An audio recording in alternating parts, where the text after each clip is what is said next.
Alright, Showbiz Chika tayo, pinasilip ni comedy genius Michael V ang ilang guest star sa upcoming 28 anniversary ng #1 gag show na Bubble Gang.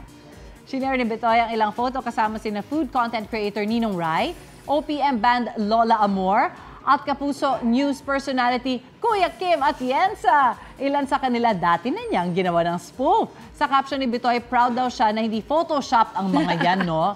Tama, hindi rin siya makapaniwala na 28 years Galing. na ang show. Abangan sila sa special episodes na mapapanood sa November 19 at 26 dito sa Kapuso Network. Congratulations!